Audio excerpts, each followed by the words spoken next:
Muy bien, bien, arquitectos. Entonces vamos a iniciar primero con una pregunta bastante simple, ¿no? Acerca del urbanismo. ¿Siéntanse en la libertad de participar o prefieren que vayamos uno por uno? En este caso, la primera consulta es con respecto a ¿qué es el urbanismo, no? ¿Qué entendemos por el urbanismo? A ver, con respecto, puede ser con la experiencia que tenemos actualmente aquí en el país, puede ser con experiencia internacional, con lo que ustedes cuenten. A ver, a ver, arquitecto Humberto, ¿podemos iniciar con usted? ¿Qué entiende usted por urbanismo?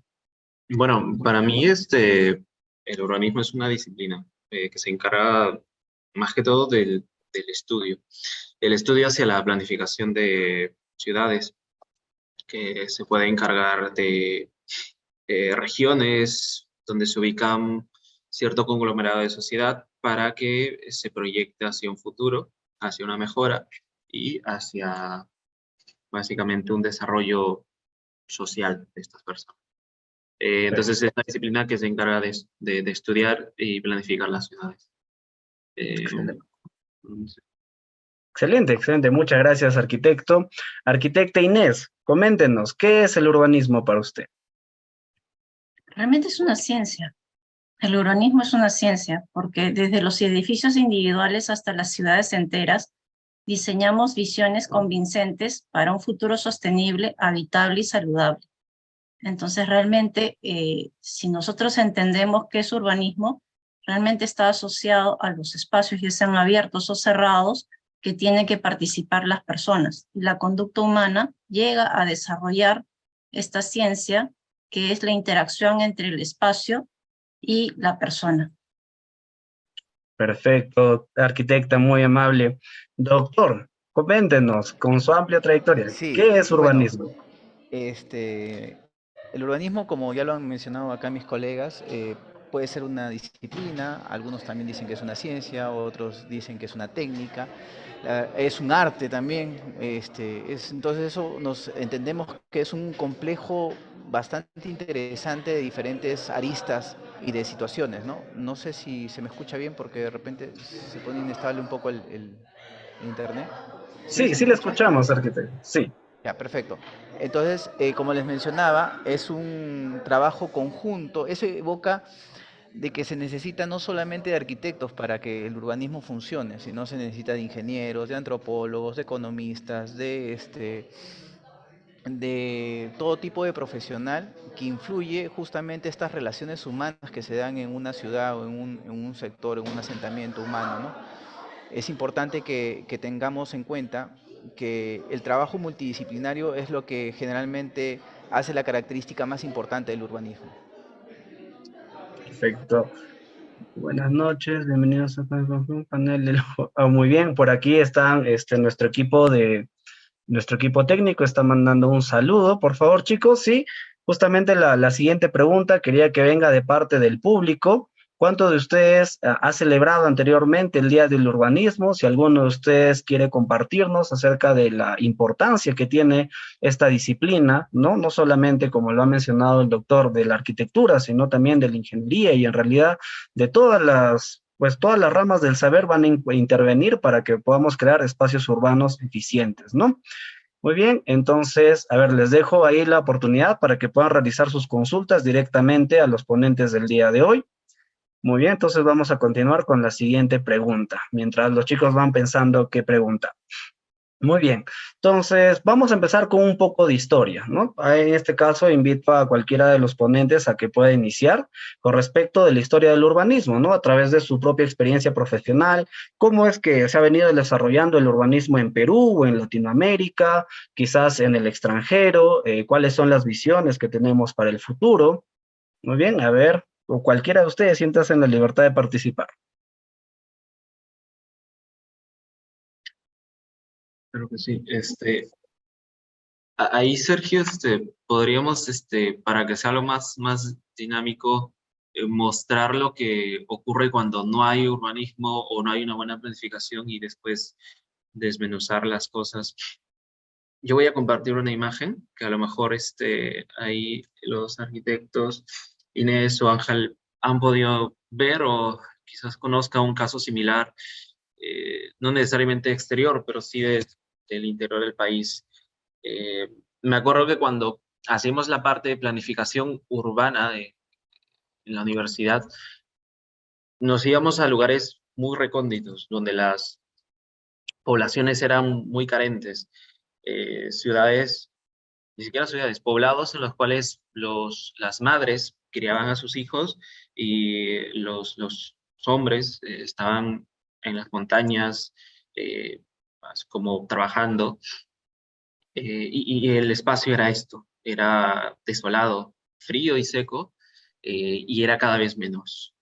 Las personas se iban y el motivo por estar ahí es simplemente para irse a un mejor lugar. Y en el caso de una ciudad, como en este caso es Detroit, pues ocurre esto, ¿no? Cuando no se planifica, cuando no hay ninguna intervención, o las hay, pero no hay ninguna aceptación, o es carente de, ocurre esto, el abandono de las ciudades. Y creo que eso es importante para definir la importancia del urbanismo. El qué es un conglomerado que junta bastantes disciplinas, bastantes profesionales. No es solo del arquitecto, no es solo del especialista, del ingeniero, es también de un político, es también de una persona que tome decisiones. Y quizás no seamos todos, digamos, los ideales para hacer este uso correcto, pero al final quien lo va a aceptar es la sociedad. Y el por qué es importante, porque nos ayuda a prevenir esto, el abandono de las ciudades. Y yo ahí voy con otro concepto, ¿no? ¿Qué sería ciudad para nosotros y qué es la ciudad ahora para lo que, digamos, para las personas, ¿no? Eh, Recordaba también cuando hacíamos la parte de arquitectura en los primeros ciclos, nos preguntaban, ¿no? ¿Qué es para ti ser un arquitecto? Pues, ¿qué es para ti ser la ciudad? Es también un poco definir qué es el urbanismo, porque el urbanismo o qué es lo que han hecho con tu ciudad es básicamente lo que han planificado contigo una serie de personas o el mismo desencadenante social, político, económico, que resulta en esto, en que tu ciudad sea abandonada o sea totalmente funcional o desordenada. Entonces, el concepto o la idea con esto es que la imagen al final creo que es mucho más potente que unas definiciones. Y para los que están en el chat pueden algunos seguro comentar o considerar esta imagen como algo importante para no volverlo a cometer. El abandono de Detroit como el parte de la historia inicia porque el concepto de las ciudades básicamente era en su momento la industrialización. Iniciábamos con esto, con las grandes fábricas y con un boom en base a las primeras revoluciones industriales que dio inicio a estas grandes ciudades de fabricación de piezas altamente contaminante, era altamente contaminante, pero era la forma de subsistir, la fabricación. Entonces, la importancia para mí de las ciudades o del urbanismo es para hacer una buena planificación de ciudad y a partir de esto evitar este deterioro a futuro de esto. Evitar poblados que se vayan por buscar nuevas oportunidades y aprovechar los recursos de estos. Ver lo maravilloso que es estar en un lugar rural, tranquilo, sin tanto ajetreo, sin tanta bulla, sin tanta contaminación, que lo tiene quizás una ciudad más densificada, más rápida, más fuerte, como puede ser en este caso Lima, ¿no? Y eso era la práctica de planificación urbana en su momento era eso, trasladarnos a un espacio tan distópico de nuestra realidad para, digamos, cachetearnos en la cara y decirles, pues, hagamos algo con estas personas para que no abandonen sus raíces, su identidad y busquen otras porque no les va a dar el tiempo para valorar lo que tienen y esta ciudad pues, o este espacio va a terminar siendo nada, un terreno vague, un terreno desolado.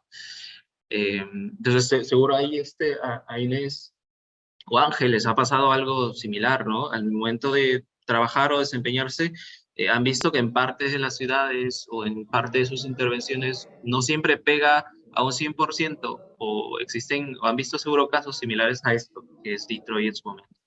Eh, y que sería importante también mencionarle a los que están viendo esto, que Sí, el tema de la sí, planificación es eso, ¿no? Es de importancia. ¿Sí? Humberto, yo colaboro con lo que dices. Yo sí he sí, pasado por Detroit y el origen de Detroit es que Detroit se construyó realmente con la mentalidad que tienen los americanos de tener el trabajo en el mismo sitio y para toda la vida. Entonces, cuando ya las fábricas empezaron a mudarse a otros sitios por costos, simplemente la ciudad empezó a pasearse, porque ya no tenía un sustento. Y ahí hay una película que habla de estas personas que viven en autos. Entonces, y eso ganó un Oscar. Pero en este caso, yo vengo de una ciudad altamente poblada. Entonces, yo nací en Hong Kong, me crié en Hong Kong, y simplemente, según estas comparaciones que dice el arquitecto Foster, que también lo menciona, que estas ciudades creadas o ciudades o espacios que realmente se dan, que se han creado de esa manera, siempre son alienadas. Entonces, él en su interpretación, en una entrevista, el arquitecto Foster interpretaba lo que era el tema de ciudades con ciudades densas. Entonces, las ciudades densas, él ponía Manhattan, ponía Londres y en el mismo sitio Hong Kong, que lo que se necesita son espacios altamente densos, probablemente no se dé, pero que tengan todo cerca y que sea dinámico. Entonces, que la necesidad, y uno que pasa por Nueva York, sí entiende que Nueva York en sí, como todo el área, es diferente al espacio de Manhattan. Entonces, y ahí empieza a contemplar varias variables que tú puedes hacer para una ciudad. El costo del suelo, el clima, ya sea por ahorro de energía, la movilidad, la seguridad, la transitabilidad, el tráfico. Todas esas variables tienen que ser analizadas y contempladas para hacer una ciudad. Pero no necesariamente una ciudad, lo puedes aplicar hasta para un museo. El tráfico de las personas es esta conducta natural que la persona pasa, circula, y el espacio te va a decir a ti dónde recorrerla, cómo recorrerla, dónde te vas a sentir seguro. Y si lo vemos en Lima o en cualquier otra ciudad, tú sientes que tu propio ser te va a decir, esta parte lo siento peligroso o esta parte no lo siento peligroso. Entonces, la ciudad habla por sí solo, y eso es necesario entender el ADN de cada ciudad. Entonces, en el caso de Detroit, es una ciudad que tiene totalmente abastecido por auto, y así se hizo, y así se contempló. Entonces, Detroit es realmente un ejemplo de lo que no es real en construir una ciudad en función a una esencia, que era la fábrica, creo que era de General Motors. Entonces, básicamente hay varios. Y entonces, ahorita lo que se trata de entender en ciudades muy densas, y un ejemplo puede ser Singapur, que para recorrerla de norte a sur te tomas 2 horas, está completamente planificado, pero con patrones y con análisis de la sintaxis de los espacios. Entonces, los espacios no se diseñan por sí solos.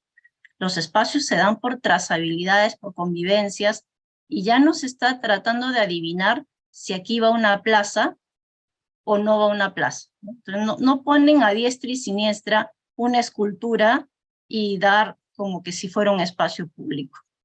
Creo que más o menos jalaría yo el hilo de aplicar en este tema con la foto que nos ha compartido Humberto.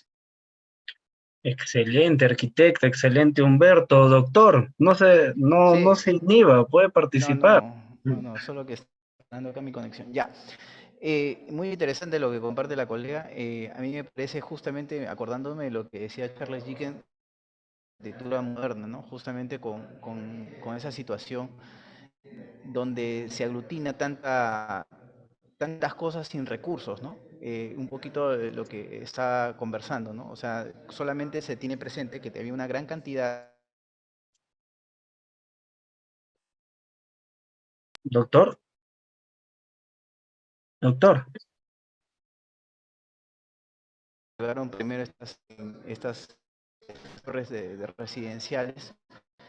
En Al Qaeda le bajó las Torres Gemelas. Es muy extraño esa situación. Y justamente fue por un problema urbano, ¿no? De hacinamiento, de tuburización, de cantidad de personas en un solo lugar versus la escasez de recursos que no había, ¿no? Ese es un punto. Ahora, pasándolo a nuestro lado histórico de nuestras ciudades, eh, tenemos que decir que en nuestro Perú siempre hemos sido bomberos, ¿no? Siempre hemos terminando tratando de apagar un incendio sin tener esa visión de planificación, ¿no?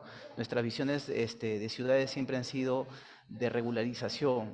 ¿Por qué? Porque tenemos una cultura bastante informal, la cual nos inhibe a veces de justamente trabajar con ese orden y esa planificación que se debe dar. Históricamente existen buenos ejemplos de urbanismo y de ciudades, tanto es así que las ciudades más antiguas hasta la fecha siguen funcionando, que son estos fundadores de ciudades, son los romanos, ¿no? Que comenzaron a estudiar primero los temas que ahora le llaman bioclimáticos y temas de emplazamiento y todo, eso lo tenían muy clarito ellos para poder destinar en qué lugar se debería fundar una ciudad y cómo se debería fundar una ciudad. Versus lo que nos pasó a nosotros en nuestras ciudades que generalmente están emplazadas en lugares donde no deberían estar emplazados y por eso es que, por ejemplo, en Trujillo sufrimos cada 20 años cíclicamente fenómenos del niño donde suceden los huaicos que pasan por la mitad de la ciudad y que hasta la fecha no lo podemos resolver, ¿no? Y situaciones así porque justamente no tuvimos esa visión de planificación anterior, ¿no? Pero eso no quiere decir que no podamos pensar en una reurbanización, en una regeneración urbana, en una visión conjunta de lo que estábamos hablando al inicio de esta nueva asentamiento que podemos planificar y podemos regenerar en nuestras ciudades, ¿no? Básicamente creo que entendemos al urbanismo como el punto de partida justamente para cualquier tipo de edificación, ¿no? O sea, el urbanismo, esta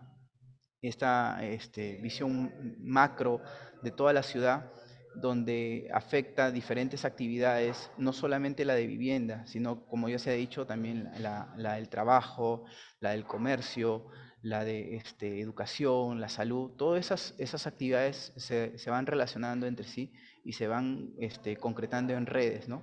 Y nuestras ciudades tienen que estar cada vez más acorde con estas influencias y estas conexiones que se dan entre cada una de estas actividades. Ahora, por ejemplo, una de las cosas que a nosotros en Trujillo, voy a hablar un poquito de Trujillo, que es más mi experiencia aquí, en temas de planificación, por ejemplo, no se tenía pensado dónde ubicar los malls, ¿no? Los malls cambiaron toda la configuración urbana y de actividades urbanas que se dio en la ciudad. Cambió completamente, ¿no? Eso influyó que, por ejemplo, en un lugar donde el metro cuadrado tenía un costo, se duplicara y se triplicara. Eso a su vez hace cambios fundamentales a nivel de edificaciones, de oferta urbana, de presión inmobiliaria. Entonces todo eso es parte de una connotación que muchas veces de repente no lo planificamos o de repente nos quedamos un poquito en el papel nada más, ¿no? Bueno, no sé. No, está bien, arquitecto, muchas gracias. Más bien aquí, bueno, quien les habla es ingeniero civil, entonces estos temas están como un poquito difusos para mí, pero bastante interesante las participaciones de los tres, ¿no? Por ahí el arquitecto Humberto nos comentó algo acerca de política, ¿no? Se me quedó un poco marcado. ¿Cuánto es el tema de cuánto influye la política en los espacios urbanos? La arquitecta Inés nos comentó acerca de que la ciudad habla por sí sola, de que los ambientes, ¿no? De una propia persona reacciona en función de lo que va percibiendo. Y aquí el doctor nos acaba de comentar acerca de los espacios urbanos y la poca planificación que hemos ido viviendo, ¿no? Cuán importante es tener en consideración no solamente los espacios, la movilidad, en este caso de las personas, sino también el lugar donde nos encontramos, ¿no? Teniendo en consideración en este caso los fenómenos climáticos. Muy agradecido de las participaciones de todos. Por aquí tenemos nuestra primera pregunta. Muchas gracias, Pedro. Pedro nos dirige una consulta hacia la arquitecta. Nos dice, arquitecta, ¿y qué sucede con la ciudad de Ordos Kangbashi? ¿No fue planificada? Nos pregunta. Yo acabo de leerlo, realmente yo vengo de Hong Kong, no soy de la China, y realmente es bastante diferente, pero lo que he leído y puedo asumir de que Ordos Kanbashi es una cerca, porque esas dos palabras no son chinas. Entonces, el fonema que suena ahí no es chino, pero probablemente lo que he leído es mongol. Entonces, este límite entre China y Mongolia, Mongolia es una ciudad que realmente es bastante diferente a la China, es casi bastante nómada y viven mucho en tribu. Entonces, si tú le construyes a los mongoles ciudades muy densas o con edificios altos, no es una cultura que da para poder desarrollarse como se tiene que hacer en una sociedad. Entonces, hay que entender que una ciudad es netamente lo que tú tienes, compartes tu parte íntima con tu parte social. Entonces, y eso es lo que hace la ciudad, ¿no? Entonces, básicamente, la cultura, tú cómo desarrollas una ciudad, también tiene que ser una parte importante y una variable factor de un diseño de la... Todos hablamos de la planificación, pero probablemente la planificación tienes que ser un futurólogo para realmente entender cómo se te va a desarrollar la ciudad. Porque probablemente como Detroit nació boyante y está muriendo y están tratando de hacer lo que es la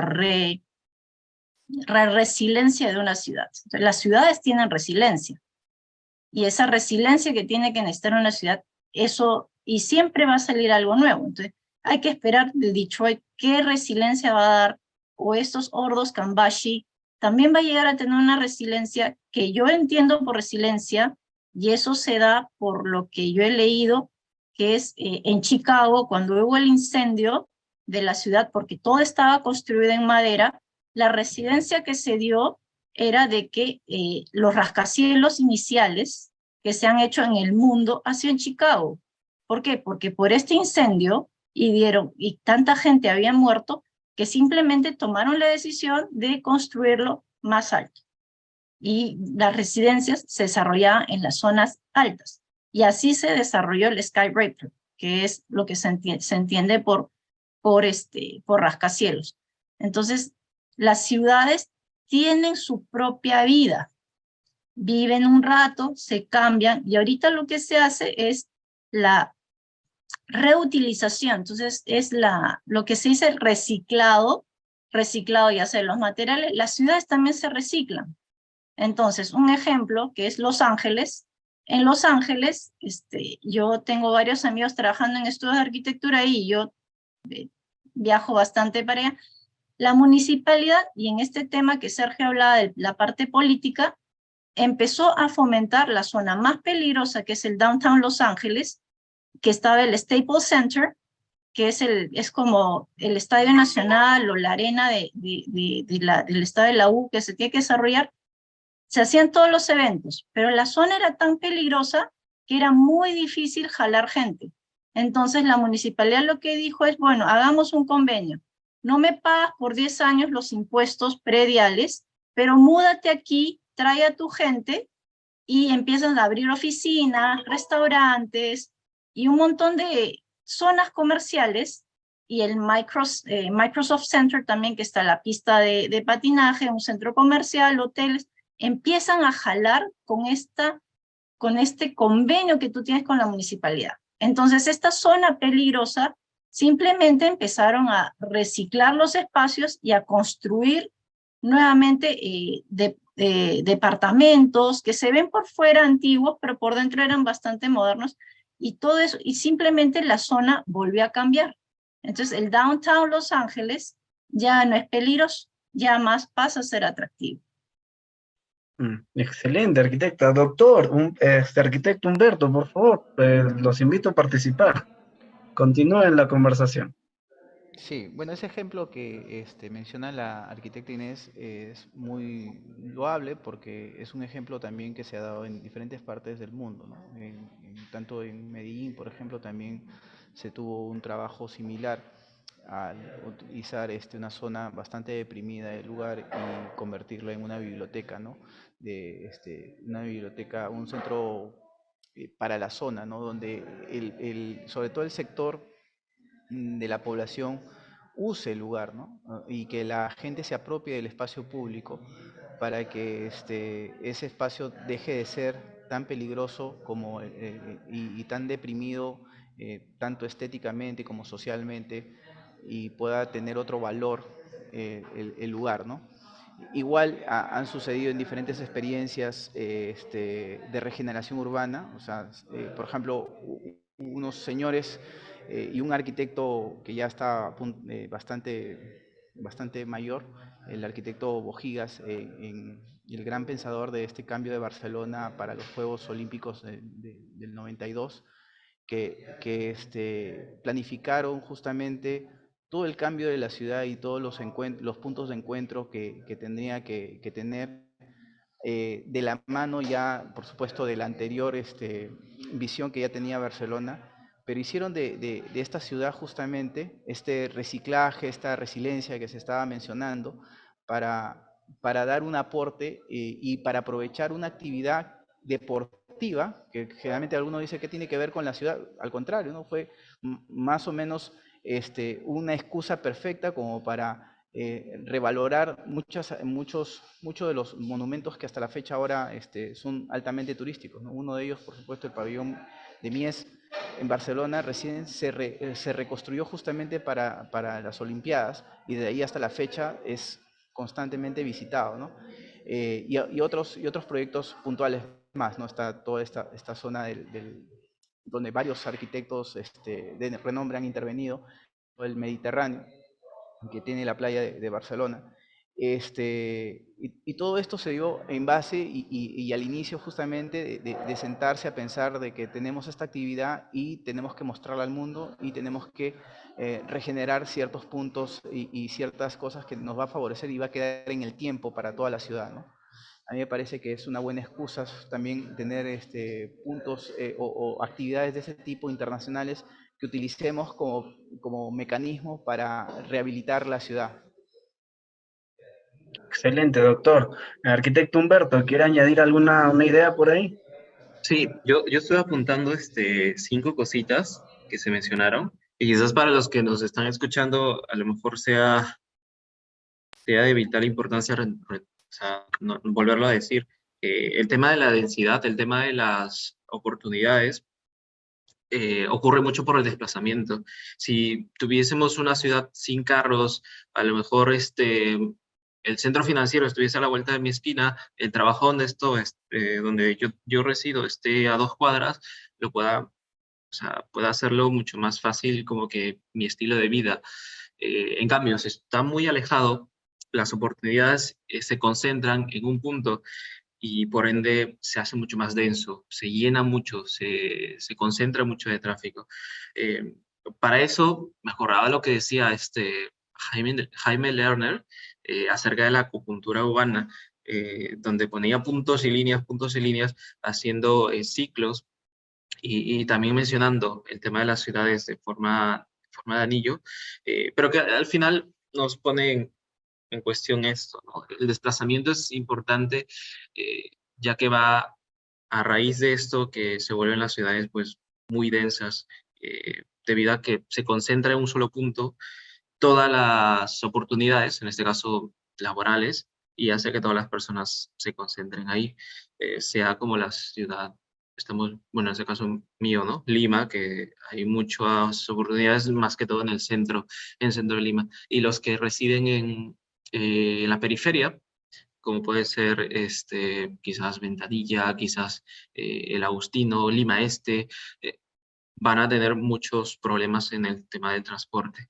Y ahí es donde uno pasa a la otra pregunta, a la otra palabra importante. La ciudad, ¿qué es la ciudad? Para mí, que vivo en el Agustino, en Lima Este, en San Juan de Lurigancho, para la persona que vive en San Isidro, en San Miguel. es lo mismo, significa lo mismo, vivo en el mismo lugar, tengo las mismas oportunidades, y eso nos da otro salto más, que es la identidad. Yo no me considero la misma persona aquí en San Miguel que allá por decir en otro lugar, ¿no? La Molina o qué sé yo. Tengo diferentes climas, tengo diferentes oportunidades, tengo diferentes tratos, tengo un lugar diferente. Y eso genera a mí alguna oportunidad y algún apego. Y es que somos humanos y tenemos que apegarnos a algo. Y parte de esa palabrita me retumba mucho, la parte de identidad o autopercibirse, ¿no? Sentirse a gusto en el lugar donde estamos. No migrar, sino buscar las oportunidades de mejora. Y esa es otra palabra, la parte de oportunidades. ¿Qué buscamos al final en una ciudad? El logro de esta persona, el logro de un ciudadano. Y estaba viendo también una exposición de Sergio Beriswil, que es un chileno también urbanista, que decía que la forma más fácil de definir la ciudad es que es ciudad para ti cuando te sientes ciudadano y eres ciudadano cuando eres feliz en ella. Y para ello no sé si todavía sigo proyectando, pero voy a pasar a la otra imagen. Ah, no, no, se paralizó la proyección, disculpa. Perdón, entonces voy a volver a proyectar porque va muy ligado con la imagen para entender el concepto de felicidad, al menos Igual en esto, ¿no? para los demás ponentes, si desean por ahí compartir una imagen, un casito que tengan, algún proyecto que hayan hecho, siéntanse en la libertad de compartirlo con nuestro público. Continúe, arquitecto. Entonces, uno es feliz en el lugar donde les dan las oportunidades, donde realmente se siente identificado, donde se perciba como ciudadano y donde pues las oportunidades de desplazamiento, las densidades no sean un problema para el humano, para la persona pequeña, para el discapacitado y también para pues todos en general, ¿no? Hablamos de colocar rampas, normativas para las personas discapacitadas, pisos podáctiles y ese tipo de dinámicas que ayudan a trasladarte de un lugar a otro. Y es ahí donde tú disfrutas, porque no vives apurado todo el tiempo pensando que un carro te puede atropellar porque estás cruzando la pista que no tiene semáforo, sino que vives tranquilo caminando y tomas el tiempo para ver el paisaje, para conocerte con la ciudad y para autopercibirla como tuya. Entonces, esas cinco palabras básicamente fueron las que retumbaron en las exposiciones de los arquitectos, ¿no? Y me pareció bastante importante comentarlas. Excelentísimo, muchas gracias. Y yo también estoy pensando que muchos de nuestros asistentes deben estar por ahí pensando porque tenemos, recuerden, una mitad que son ingenieros y tenemos una mitad que son arquitectos. Por aquí, Pedro, que lo veo bien entusiasmado. También para los ponentes, hay un comentario por parte de Andy Palomino, a través de Facebook, que nos está viendo a través de Facebook, nos dice, ¿podrían tocar el tema de movilidad sostenible? ¿Cuáles son los parámetros para cumplir ese planteamiento? Es una pregunta abierta que cualquiera de los aquí presentes, por favor, si podría contestarla para Andy Palomino. Un saludo, Andy, que nos estás viendo desde Facebook.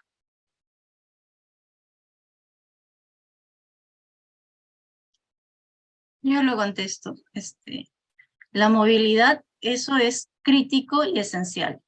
Entonces, pero la movilidad, ¿cómo? ¿Tienes la movilidad de la persona como mismo o tienes la movilidad por el mismo tránsito de automóviles? Entonces, una vez cuando estábamos viajando, mis padres me decían de que no viven acá, decían que en Lima lo que faltaba eran pistas. Entonces, ¿por qué había tanto tráfico? Porque no habían pistas. Entonces, ¿es necesario tener tanto carro? Entonces, retomando lo que decía Humberto, era este tema de tú cómo te sientes en cada ciudad. Entonces, lo que él distinguía entre el Agustino y San Miguel, eso eran distritos, ¿no? Pero entonces, ¿cómo tú congregas la ciudad? Entonces, esa composición de todos los elementos te pueden dar. Probablemente un distrito sea diferente a otro. Y ahí es donde empieza a discutirse lo que tú tienes que ofrecer entre el distrito para que la suma de las mismas se vuelva ciudad. Entonces, si comparamos lo que es probablemente Los Ángeles, que todo se tiene que mover en carro y no hay, de un punto a otro, nunca dejas de utilizar 1 hora y media encima en vías rápidas. Pero si tú vives y estamos en Estados Unidos completamente, si tú vives en Manhattan o en San Francisco, hasta probablemente Chicago, si tú vives en el centro, no necesitas auto. Está la distribución de utilizar completamente el share economy, que es el compartir, el compartir en la economía, que lo que logras es que todos usemos las vías públicas para no congestionar. Lo mismo pasa en Canadá. Entonces, si tú vas, te bonifican si tú vas en bus de tu trabajo. Cuadras tu automóvil y tu automóvil subes al metro y del metro vas. Entonces, si se desarrolla en ciudades, y eso es política de la empresa o de política de Estado, tú puedes lograr que las ciudades se desarrollen. Entonces, si este ejemplo lo aplicamos en espacios más pequeños, como es Singapur, y Singapur es una ciudad-estado, porque realmente, como le digo, de norte a sur lo haces en 2 horas. Yo lo he hecho. Entonces, yo medí y tomas 2 horas de llegar de norte a sur. Los taxis completamente uniformados, pero quien paga la mayor cantidad de impuestos y tributa la mayor cantidad de impuestos no es la vivienda, es tu carro.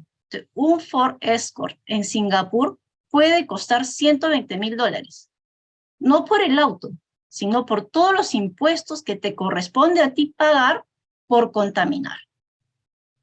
Entonces, y si tú quieres tener auto, pues paga los impuestos, porque a nosotros nos cuesta mucho trabajo descontaminar la ciudad. Entonces, es esas políticas de movilidad que van dando los gobiernos para tú poder mejorar. Entonces, en el Banco Mundial tienen una organización que se llama TUMI. Entonces, TUMI es una organización la cual se concentra en solo estudiar la movilidad, ya sea pública, ya nunca lo hace privado, pero sí colabora en que sean los carros menos contaminantes. Entonces, ahorita Elon Musk tiene muchísima ventaja, no por el Tesla como auto, sino por las baterías que él hace para que tú consumas menos. Entonces, el gran negocio de Tesla viene por las baterías. Y el auto, pues sí, es muchísimo más, entre comillas, económico. Pero sí realmente hay un cambio y una transformación. Pero todo eso se concentra en tratar de hacer que esta ciudad tú quieras participar. Entonces tienes los Smart Cities, que está súper de moda, que como Abu Dhabi es una ciudad hecha de la nada. Pero en este sentido, tú construyes la ciudad con la ventaja de qué quieres dar. Y siempre la movilidad es un elemento en que te van a transportar sin que tú tengas que manejar. Perfecto, arquitecta, muchísimas gracias. Sí. Entonces, ahí pues... disculpe, doctor. Sí, yo solamente quería ahondar acotar lo siguiente, ¿no? Con respecto a la movilidad urbana. Bueno, en mi experiencia de movilidad de transporte público, yo me quedaría con la de Barcelona, ¿no? Tuve la experiencia de estar algunos meses en Europa y inclusive mejor que la de París, ¿no? O sea, me parece a mí que es un sistema, no es solamente una situación aislada como la que se da de repente en nuestro país cuando se quiere hacer algo con el transporte, ¿no? O sea, en mi ciudad, por ejemplo, dijeron algo del transporte, hacemos un bypass, ¿no? Eso no arregla nada, eso solamente traslada el problema a otro lugar y genera otros problemas. Igual se ha hecho en otras ciudades. En Piura también se hizo, estaban hablando y se tiene la idea de que es sinónimo de modernidad colocar una infraestructura de ese tipo, porque es diferente, además se ve que los autos ahora pasan por encima, ya no es solamente por abajo, entonces como que la idea se está modernizando la ciudad, no se está simplemente haciendo un analgésico de un punto para conflictuar otro, ¿no? Sin embargo, tenemos que comenzar a pensar como sistemas y eso justamente se da por la gran cantidad de información que genera una ciudad. Y esa gran información hay que saberla administrar. Y ese es nuestro gran reto como ciudades que tenemos, saber administrar esa información para saber cómo atacar el problema con un sistema adecuado en diferentes campos y a diferentes escalas, ¿no? Y invirtiendo ese triángulo del vehículo hacia, hacia la parte inferior y dándole prioridad al transporte masivo, pero de calidad, que ese también es otra gran deuda nuestra. Muchas gracias, doctor. Excelentes participaciones de nuestros ponentes. Espero que Andy, que nos estás viendo por el Facebook, esté satisfecho con las respuestas. Antes de continuar con el conversatorio, estimados ponentes, me gustaría hacer un pequeñito interín con los chicos del público. Los he notado especialmente callados. No sé si es por el desconocimiento del tema o si gustarían ustedes que se explique algo para que este conversatorio sea un poquito más dinámico. Mientras tanto, yo les voy a plantear la siguiente problemática a los ponentes del día de hoy. Muy bien, se ha estado hablando acerca bastante, bueno, he ido recopilando algunas cosas, ¿no? Política, sostenibilidad, ¿no? Ahí por ahí, bueno, un poquito que he leído para prepararme, para poder estar a la altura de nuestros invitados acerca de esta ciudad lineal, ¿no? Esta ciudad lineal que están proponiendo, no sé si es en este caso en Medio Oriente, que es una ciudad futurista que es Dalain, donde tratan de ubicar todas las cosas. Entonces, ya más o menos para ordenar las ideas. Primero tenemos tema de crecimiento, pero crecimiento hacia dónde, ¿no? ¿Hacia qué? El tema de sostenibilidad creo que es bastante claro. Aquí en el Perú, felizmente, el año pasado ya tenemos nuestro reglamento técnico de sostenibilidad ambiental. También todas las políticas urbanísticas, también el Ministerio de Vivienda está incorporando bastantes reuniones con experiencias de otros países para a fuerza, ¿no? No sé si la mayoría de ustedes, pero al menos en la ciudad donde yo vivo, a fuerza trataron de meter ciclovías que no, en lugar de ayudar, arruinaron un poco el tráfico. Entonces, por ahí tuvimos ese pequeño problema. Pero están tratando al menos de con fuerzas cumplir con la Agenda 2030, ¿no? Que es una agenda de sostenibilidad que busca justamente hacia generar espacios urbanos y sostenibles. Entonces, pero a todo esto que es muy bonito, ¿no? Un anhelo de las profesiones, darle lo mejor a la ciudad. Hay algo que creo que estamos dejando de lado y un poquito que lo comentó la arquitecta Inés, y es meter un poquito de polémica, un poquito de sal aquí en el conversatorio acerca de la cultura.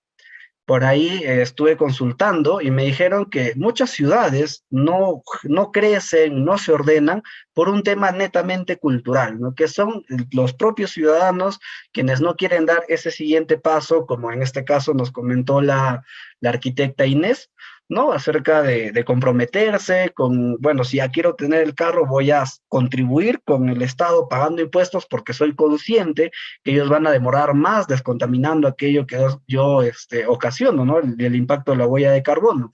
Entonces, con respecto a ello, nosotros, bueno, vivimos en una realidad bastante similar en toda Latinoamérica.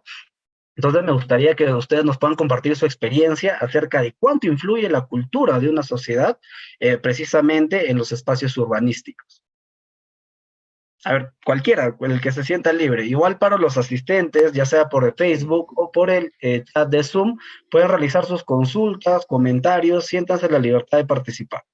Ahí, sí me gustaría participar y dar ahí una acotación. En mi experiencia, laborando en una municipalidad provincial, donde teníamos que ir a los lugares donde había lugares de invasión, en mi ciudad se dio hace muchos años un trabajo le llamaban ocupación guiada, ¿no? Esta ocupación guiada consistía en que previo a que los pobladores se asentaran, gente que de repente tenía menos recursos se podría asentar, previamente se los ordenaba y se dejaba los espacios para los aportes urbanos como educación, salud, parques, ¿no?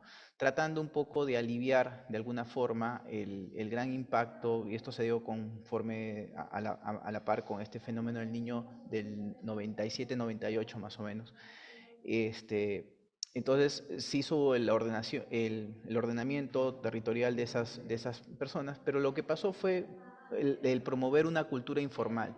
¿Esto qué quiere decir? Que las personas que ocuparon esos terrenos, al ver al Estado, que prácticamente se los regalaba porque era un precio simbólico de un sol al colocarlo, generaban que después tuviese sus hijos y les dijera, no, no te preocupes, ¿no? Anda más allá, ocupa ese lugar, que ya después va a venir el municipio y te va a ordenar o te va a dar un certificado de posesión, ¿no? Y entonces, sin querer queriendo, las municipalidades muchas veces, o el propio Estado, ha generado justamente este círculo vicioso que se ha dado en nuestra ciudad, ¿no? Es más o menos en los años 60, esta gran revista de arquitectura, la más famosa en ese entonces, Arquitectura Design, publicó una foto, ahorita no la tengo a la mano, pero publicó una foto justamente de los asentamientos humanos y cómo en el Perú se estaba haciendo urbanismo, ¿no? Porque era toda una novedad, o sea, en cualquier lugar del mundo no se permitía eso, ¿no? No se permitían las invasiones, pero sin embargo acá en nuestro país hay una cultura de regularización que ha sido tan fuerte que justamente hace que los hijos de los padres anteriores hagan, ocupen lo que antes de repente ya era, decían hasta aquí nada más, ¿no? Hasta aquí se va a dar esta ley y ya nunca más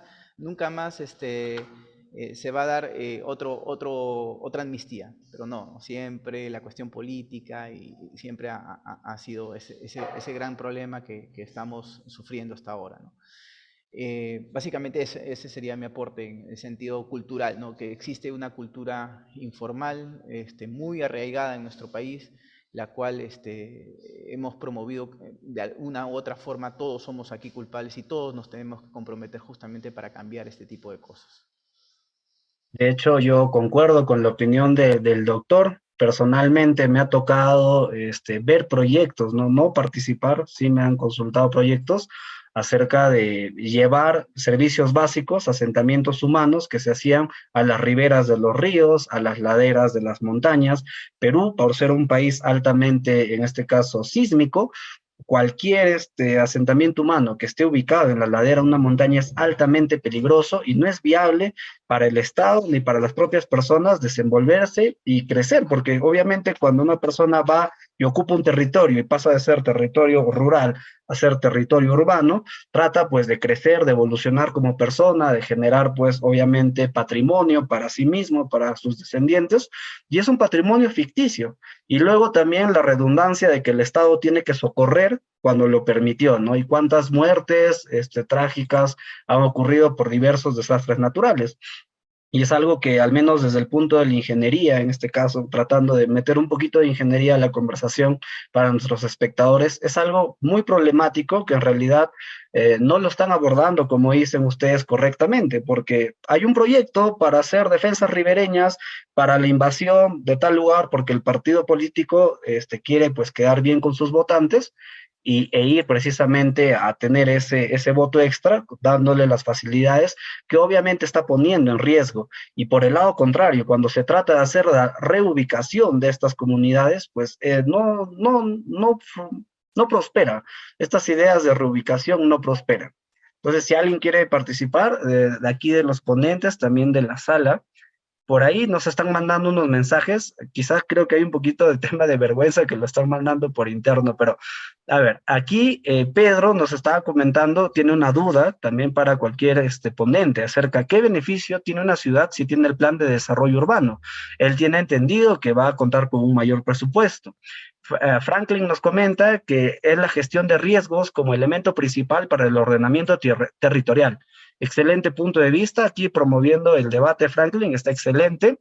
Por ahí por interno, no voy a leer en este caso el nombre, nos dice, en mi experiencia, el BCN y Países Bajos, en este último aprecié un sistema vial extraordinario de cuanto a inserción de nuevo sistema vial en la ciudad antigua y crecimiento poblacional. Por ejemplo, aquí nos comenta una experiencia acerca de un sistema vial, tengo entendido, PSN subterráneo. Barcelona.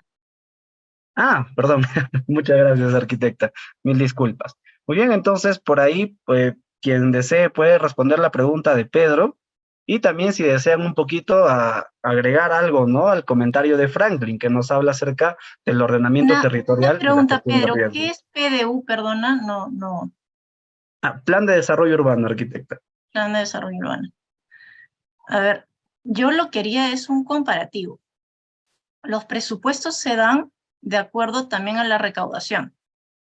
Entonces, y ahí nuevamente el ejercicio de la ciudad. Entonces, y estamos hablando de ciudad, no distrito, porque es diferente cómo tú congregas el distrito y Lima, cuánto presupuesto está dando o cuánto presupuesto cuenta con para poder hacer lo esencial diferente a lo distrital. Entonces, ese desarrollo de la planificación, ahorita ya existen sistemas que son las sintaxis de los espacios, que son lo que hacen el recorrido inicial del análisis, que era lo que cuando me hicieron la consulta para participar, era qué tenía que hacer el BIM para el urbanismo.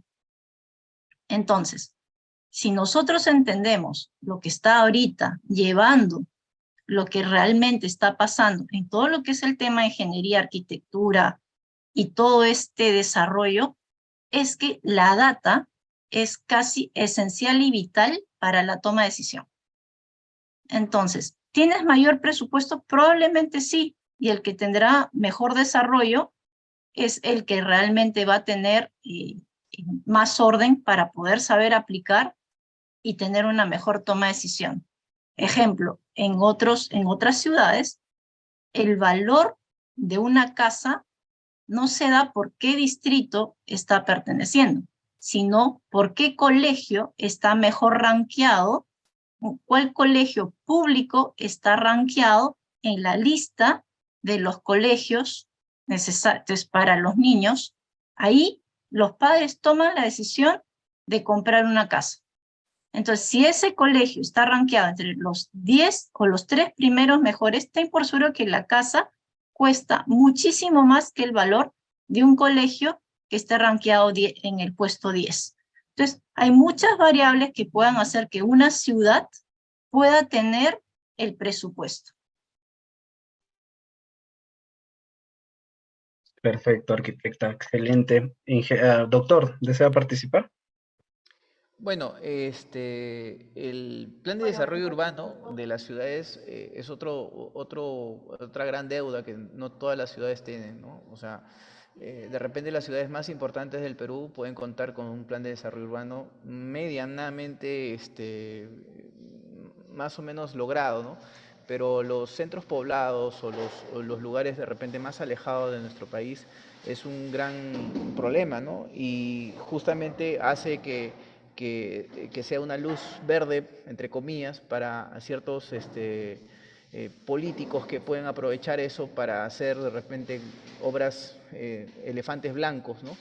Y obras a veces tan absurdas que no ayudan a la población, pero que llaman la atención, ¿no? Que es lo que a veces busca el político que no está justamente conectado con esta parte de, del plan de desarrollo urbano que no es muy popular entre nuestros políticos, pero que cada vez más se está descubriendo lo importante que es tener esa información para poderla gestionar, para poder saber tomar decisiones y qué decisiones son las prioritarias. Entonces, y otra cosa que sí quería comentar, ya que hablaste bastante de la ingeniería y que yo creo que más bien hay bastantes situaciones de ingeniería que justamente nos hace falta en el urbanismo y en nuestras ciudades como para hacer de esto un complemento importante, ¿no? Entonces hay un compromiso importante también de los ingenieros civiles con el asunto de ingeniería, con el asunto de urbanismo, ¿no? Sobre todo en un país como el nuestro, donde la infraestructura es todavía una promesa, o sea, todavía necesitamos muchas cosas por hacer, en nuestro país está todo por hacer en realidad, y entonces es una oportunidad en todo caso, ¿no? Es una oportunidad para todos los ingenieros y arquitectos como para poder trabajar, ¿no? Hay bastantes cosas por hacer. Perfecto, doctor. Arquitecto Humberto, ¿desea participar? Sí, y otra vez estuve apuntando algunas cosas importantes. En la parte de implementación de proyectos, un aporte X, una cosita que se hizo aquí en Lima, es una planificación de un megaproyecto, que obviamente las entidades que lo trabajaban, que era la ampliación del aeropuerto internacional Jorge Chávez, no tenían todos esos recursos. Entonces, lo que buscaban eran inversionistas. En este caso, LAB, una entidad exterior al Estado, planteó este proyecto. ¿Qué era lo que tenía este proyecto? Hoteles, tiene, ¿no? Tiene proyectado hacer hoteles, una nueva torre de control, una nueva pista de aterrizaje eh, y una, digamos, no sé si revitalización, pero una intervención en una zona muy, digamos, peligrosa, que es la parte del Callao eh, actualmente, donde el acceso, los medios de ingresos, la forma en la que tú conectas a este gran megaproyecto y con la idea con la que fue concebida es que no salgas de esta, ¿no? Que tengas todo ahí y no te escabullas o no te escapes porque va a ser peligroso. Y esto a mí me recuerda mucho a la intervención que se dio en el año 2006 en el Agustino, donde se hizo su primer megaproyecto de cerca de bueno, serán veintitantos edificios de departamento en un centro que era algo de una comisaría, el Fortín de la Pólvora. Entonces, había algo de historia ahí, poco nula, pero había algo de historia, y lo que hicieron es hacer un megaproyecto, los parques del Agustino. Hicieron. Y lo que pasaba con este megaproyecto es que al final de hacerlo, pues querían romper ese vínculo entre lo, digamos, peligroso y lo normalizado. Y básicamente el resultado fue todo lo contrario, porque a falta de un equipamiento, que en este caso era educación, todos los niños, todas las gentes medianas, de mediana edad, se tenían que desplazar caminando y cruzando una pista atroz. Entonces me formulaba ahí cuál es la importancia realmente de esto, de implementar unos proyectos si es que el deseo es más consumista o más particular que general, ¿no? Muy pocas veces hemos visto que se demuela un edificio de departamentos para hacer un parque, ¿no? Muy pocas veces hemos visto eh, un tipo de intervención así. Lo hemos podido aprender en los casos de Río Verde, que se quería hacer toda una alameda, todo un tratamiento paisajístico, pero que al final me parece que solo fue un bypass, o solo fue un acceso pues, para vehículos. Entonces, la implementación de proyectos para mí está bastante ligado a lo que necesita la ciudad, pero pensado en el peatón, en el ser humano. Tanto yo como las personas de bajos recursos o las personas o las situaciones en las cuales estas viven en peligro. Eh, Porque a partir de la historia es donde vemos que esas personas buscan nuevas oportunidades y buscan alejarse de esos lugares pues, peligrosos. Y ahí vamos con el tema de la invasión. Nuestro concepto o el concepto más claro que quizás hemos tenido de invasión o de, digamos, invasión, pues en Villa El Salvador, ¿no? Lo que comentaba el arquitecto, disculpe un segundo que el cargador está un poquito. Eh, que Villa El Salvador obtuvo el premio Príncipe de Asturias, fue tendencia en una revista de urbanismo en los años 70, por la forma de hacer ciudad entre estas personas que invadían terrenos y que buscaban ganarse la vida día a día en vez de buscar una mejor condición de vida. Buscaban sobrevivir a optar por un terreno justo con unas instalaciones o servicios básicos que no tuvieron. Entonces, habilitar por habitar, ¿no? Eh, Invadir por elegir un buen terreno por sus condiciones y por sus oportunidades. Y esto se fue desbordando hasta llegar a lo que somos ahora. La forma de controlar es lo que nos lleva a lo siguiente, y yo entiendo el punto ahí correlativo con lo que dice el arquitecta, y es que acerca del control, supervisión, manejo, el cómo tú comienzas a inspeccionar ciertas zonas, yo lo mantengo muy fiel a esta imagen. Voy a poner aquí, que es de la ciudad de Ayacucho, en la cual a vasta, digamos, necesidad o falta de recursos, se buscó digitalizarla. Se No digitalizó se este software. está compartiendo, arquitecto, Ah, disculpa. uy, entonces, perdón, un segundo. A ver. Todavía sigue sin verse, ¿no? Sí, todavía sigue sin verse. Uy.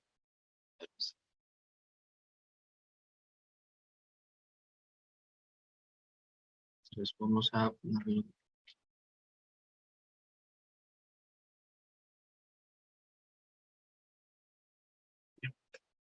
Vale, aquí está.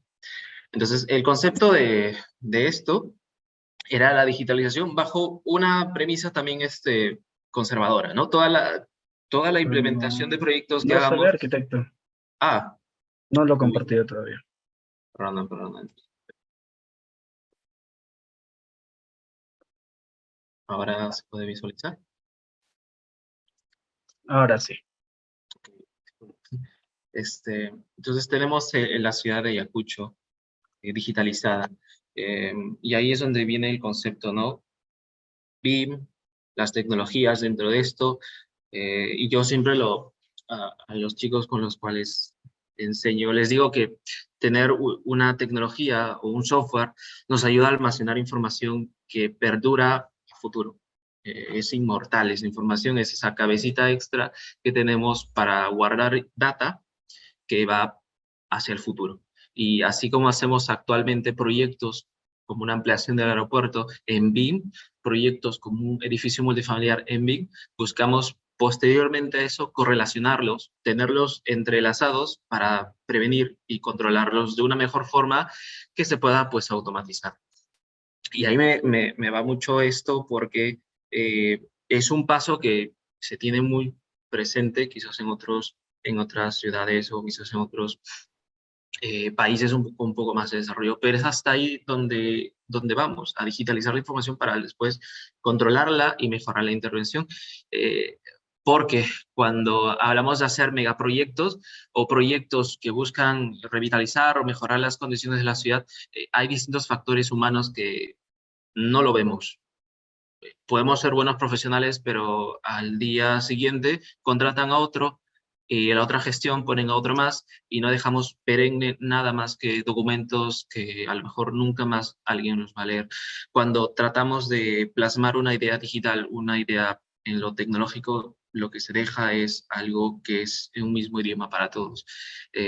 Y si hablamos de la ciudad, hablamos no solo de restauraciones, como en este caso edificios emblemáticos que en su momento se quemaron por X razones o se destruyeron por X razones, el edificio de Acoletti en la plaza de la ciudad y otros edificios emblemáticos que se perdieron, pero la forma de mantenerlos perenne aquí es a partir de esto, de la digitalización, de la fotogrametría, del escáner de nube de puntos y de, ¿por qué no?, colocar información dentro de esto para que alguien en un futuro sepa que existió esto o que se reconstruyó o que está a 2 años de ponerse unos refuerzos o reforzarse, o que un parque tiene 5 o 6 años de uso y está teniendo fallas.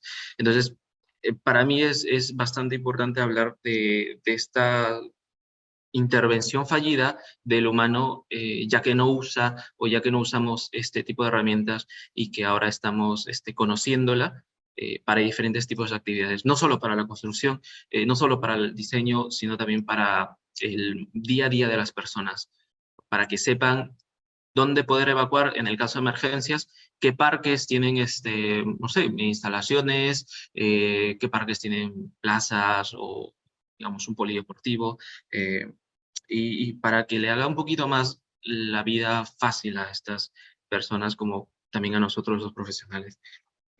Y esto es el control. Ujú. Y bueno, al final hablamos también de algo importante que es el material.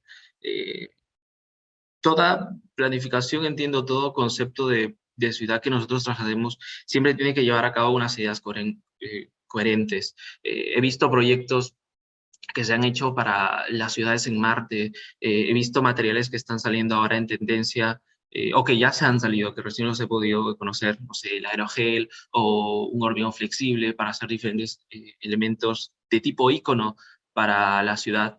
Y es a partir de esos materiales que buscan la sostenibilidad que se puede optar por una decisión o por una mejor oportunidad en estos proyectos que nosotros a lo mejor como arquitectos o urbanistas nos centremos a comentar, pero que a la hora de la hora no resultan tan factibles económicamente o por el tema de presupuestos no son tan viables.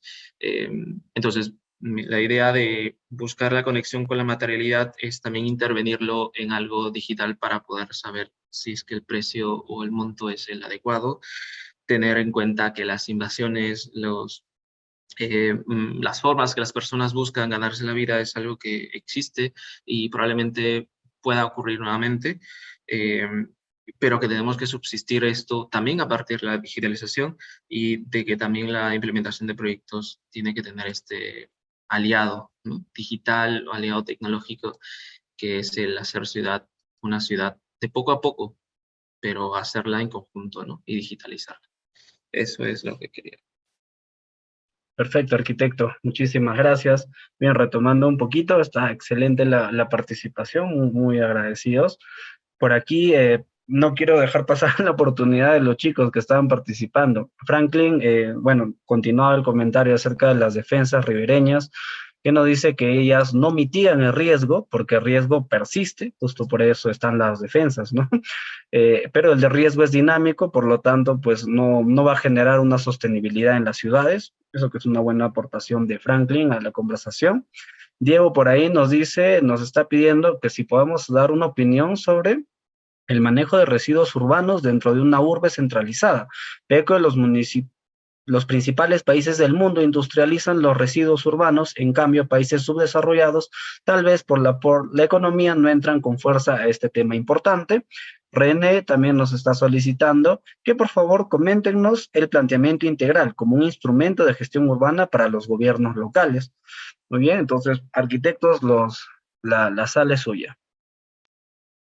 Bien, con respecto al tema de residuos, es un tema también muy complejo. Ahora están un grupo de alumnos, que son mis alumnos, haciendo una investigación justamente de un botadero de acá de la ciudad. Y es un tema tabú, ¿no? A nivel municipal inclusive, porque ahora que hay cambio de gobierno, y si el gobierno que está entrando no es el que está saliendo del mismo partido, todavía se complica más el asunto. Y aparte de eso, existen una serie de mafias que controlan el tema de la basura, ¿no? Hay un tema de dinero ahí fuerte que pareciera extraño, ¿no? Pero de la basura sí, de la basura hay una gran cantidad de dinero en juego que hace que las mafias traten de que el statu quo del asunto siga siendo un botadero y no un espacio de reciclaje o un espacio de tratamiento de residuos sólidos, ¿no? Actualmente, estoy hablando básicamente de la ciudad de Trujillo, existe un botadero que no reúne ni siquiera los estándares para considerarse de tal manera, ¿no? Hay una combinación de residuos, hay algunas zonas son tierra de nadie, inclusive los alumnos no pudieron entrar, ¿no? Han tenido que tomar fotos o agenciarse de algunas personas para poder levantar información del lugar. ¿Por qué? Porque no hay una decisión política fuerte en ese sentido para comprometerse con el tema de los residuos que genera la ciudad, que es un tema sumamente importante, ¿no? Si nosotros nos podemos hacer el cálculo de cuánta basura producimos a nivel personal o a nivel familiar, nos vamos a dar cuenta de que es un buen porcentaje que se va destinado a cosas que de repente a veces nosotros podríamos reciclar o no utilizar ciertos elementos que sabemos que su degradación es mucho más larga, ¿no? Eso también es un tema de conciencia personal que debemos comenzar a tener en cuenta. Y por el otro sentido, el tema de la otra pregunta que hablaba acá del planeamiento integral, que es un documento normativo que básicamente, si no me equivoco, estaba en 10 años, que dura el planeamiento integral que genera una municipalidad, donde se establece las vías principales, generalmente se establecen las vías principales, las vías metropolitanas, las vías locales, por donde deben pasar en una posible expansión urbana de la ciudad, y donde también se establece los porcentajes de aportes o los aportes importantes que tiene ese sector.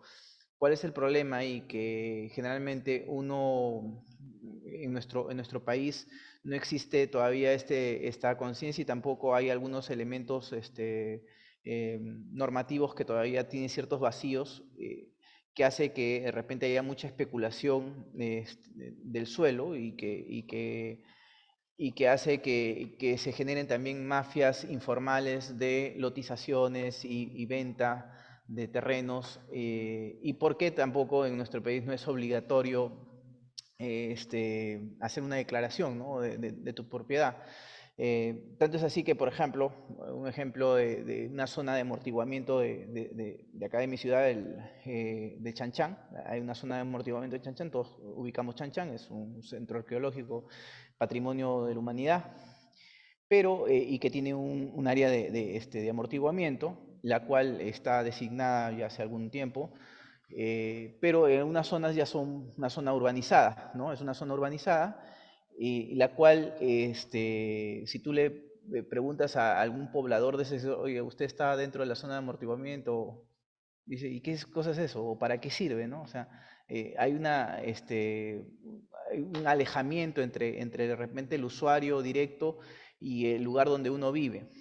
Y tranquilamente esa persona de repente hace una casa o una vivienda o un edificio de 4 o 5 pisos, y porque también nos falta bastante el tema del control urbano, está ahí y no le interesa de repente sacar una declaratoria de fábrica o tener un, un, una autorización municipal, básicamente porque a veces el tema dicen, no, es muy largo, es muy tedioso, cuesta muy caro, ¿no? Hay ciertos mitos en la cabeza del poblador que ha hecho que de repente también contribuya en esta informalidad. Dentro de todos esos sectores, por ejemplo, hay planeamientos integrales. En el sector, hay un sector que todavía no está ocupado y hay planeamientos integrales, pero también hay intereses, porque esas tierras son de propiedad privada, y a nadie le conviene de repente que justo por tu propiedad pasa una avenida, ¿no? Entonces es un costo que a veces no se quiere asumir. En ese caso, yo creo que una de las grandes deudas que tienen nuestros gobiernos en general es que hay que comenzar a hacer mejor la gestión del territorio, ¿no? O sea, y eso hay que conversarlo con los propietarios, hay que, de alguna manera, hace un ratito escuché el ejemplo que decía la arquitecta sobre esta situación de quitarle, por ejemplo, el impuesto, y ya, yo te doy un beneficio, pero tú también dame algo, ¿no? O sea, esa situación todavía no terminamos de concretar en nuestro entorno, ¿no? El poder sentarnos vamos a decirlo así, a negociar por el bien común, por el bien de la ciudad, para poder lograr mejores cosas. Entonces, al frente a veces al establecimiento de la norma, que puede ser un poco rígida para ciertos lugares, está siempre la sacada de vuelta de la norma, ¿no? Entonces, eso también genera el tema informal a veces, ¿no? Entonces, es un tema del planeamiento integral que existe actualmente en muchas ciudades, los planeamientos integrales. Algunos están vigentes, algunos están esperando que sea el día siguiente que se cumpla el plazo para presentarlo, tu propia habilitación urbana. Entonces es un tema todavía, todavía débil en nuestra gestión municipal, ¿no? O mágicamente amplían el plazo, ¿no? Creo que aquí, por las expresiones de la arquitecta, como que se sorprende. Arquitecta, ¿usted es ajena a esta realidad o sí le ha tocado vivir? No tan ajena, sí me ha tocado vivir. Pero quería complementar con lo que decía el arquitecto Ángel, que era la pregunta de los residuos urbanos. realmente si uno nos estamos dando cuenta que, como decía el arquitecto, hay mafias, claro, que con esta transacción económica que ya se está imponiendo en otras ciudades, especialmente en la Unión Europea y en otros países que pertenecen a que tienen que hacer obligadamente un ejercicio de una economía, entonces, una economía la cual sea recirculante. Entonces, no puedes tú generar muchos residuos. Entonces, ya le están imponiendo los gobiernos a las empresas corporativas a que ellos tengan que usar productos que sean reciclables. Entonces, Coca-Cola empiezan a decir sí que las botellas son reciclables. No creo que así nomás se le ha dado el gusto de hacerlo, sino que ya se les están exigiendo. Entonces, lo mismo cuando vas a H&M ahora en las tiendas, te piden, si tienes ropa antigua, ponlo en este buzón o te doy un descuento para que tú puedas comprar ropa.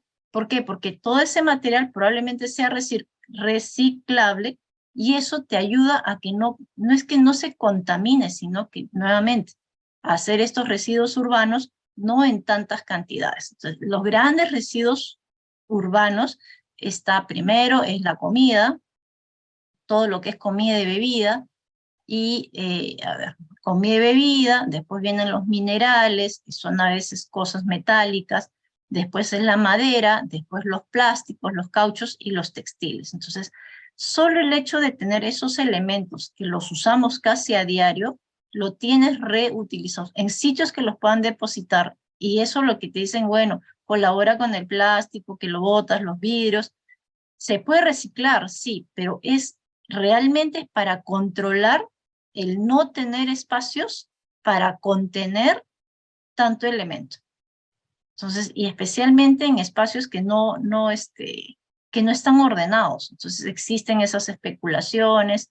Sí, pues sí me sorprende que realmente mucho de las respuestas es sí, porque en la política no se da, que no hay colaboración. Sí, entonces realmente eso es lo que da bastante no avance, ¿no? Y había la otra pregunta del planeamiento integral. Es necesario el planeamiento integral y realmente en el Colegio de Arquitectos en Perú, en Lima, hay varias veces que han expuesto el planeamiento para Lima. Entonces el colegio mismo se esfuerza en explicar cuáles son las demandas que se tienen que hacer y si leemos Lima, cómo va a crecer Lima, en qué parte se va a expandir. Entonces, sí los tienen. Yo sí he visto y sí he participado en varios que sí los tienen. El problema es que no converge el tema técnico con el tema político. Entonces, ahí siempre hay un divorcio. Y recuerdo que había los mismos arquitectos de la municipalidad, estaban en la participación, estaban exponiendo lo que era el plan con todo el colegio de arquitectos. Entonces, no es que no se podía dar, pero siempre hay unos egos no resueltos, pero un planteamiento integral para una ciudad es necesario. Por ejemplo, Los Ángeles los tiene hasta el 2030. Entonces, no sé, creo que México lo tiene hasta el 2040. Entonces, siempre cada cierto tiempo, entonces, las ciudades son orgánicas, crecen y cambian. La gente, entonces, ya no somos, entonces, crecen 20 a 25% cada cierta cantidad de años.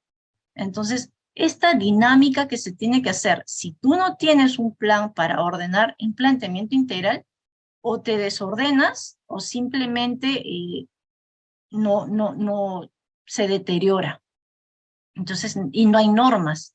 Entonces ya no hay convivencia. Entonces, ¿en qué parte se deshace la ciudad? Entonces, la palabra ciudad ya no vendría a ser ciudad, sino porque cada uno tenemos que respetar una cierta norma de convivencia, ya sea en tu parte íntima, que es tu residencia, o ya sea en tu parte social, la cual puedes ir, no sé, al cine, o al parque, o al colegio.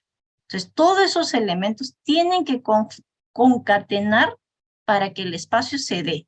Entonces, si tú haces un planteamiento, ahorita ya hay hasta sistemas y programas los cuales analizan todo el desarrollo de las personas, la movilidad misma de la persona, que tú entiendes yo cómo me muevo, y eso lo puedo dar con un ejemplo en Andorra. En Andorra se mapea mucho los celulares de las personas. ¿Por qué? Porque toda esta movilidad se da cuántos turistas vienen. Entonces la municipalidad agarra y le dice, bueno, ellos tienen 2 cerros, 2 montañas, los cuales hacen esquís y creo que son uno de los más pedidos en el tema de invierno. Entonces, Andorra sabe, mediante la medición de los celulares, cuál de las 2 montañas van a permitir usarla para que el otro no se descongele. Entonces, no depredan lo que tienen, que son esa parte turística de invierno. Entonces, y eso se levanta mediante el planeamiento de data pura y dura, que lo capturan del Google Trip, que hacen la línea de las personas y de todos los search, de todas estas investigaciones de data que se tiene que hacer. Entonces, una municipalidad puede tener información y con eso lanzar políticas. Y eso es parte esencial para que una ciudad llegue a atraer. Entonces, ¿tú cómo atraes para que la gente en tu precio por metro cuadrado de tu distrito, para que tu ciudad se desarrolle, cueste mejor o sea más valorado? Entonces, tú lo que tienes que crear ahí es realmente creas espacio y creas valor. Entonces, con esas 2 cosas haces que una ciudad realmente llegue a ser atractiva. Entonces, y eso, entonces, y hablando en los centros poblados, sin ir ya tan lejos, los centros poblados, yo he hecho en el estudio urbanístico, es que en Perú, especialmente en las zonas, habían centros poblados pequeños y pequeños. Entonces, demasiados centros poblados que no podías tú concatenar una política de desarrollo para mejorar, porque de centro poblado le vas a dar un hospital centro poblado, el otro centro poblado que tiene 10.000 personas, la cual no califica para tener un hospital. Entonces los pobres señores tienen que dar a luz la pobre señora y tiene que ir 2 horas para poder hacer su control. Entonces, yo creo que es más hay una política de demografía. Entonces, como decía el arquitecto Ángel al inicio, para hacer urbanismo, no solo necesitas arquitectos, ingenieros, antropólogos, psicólogos, hasta matemáticos necesitas para poder hacerlo.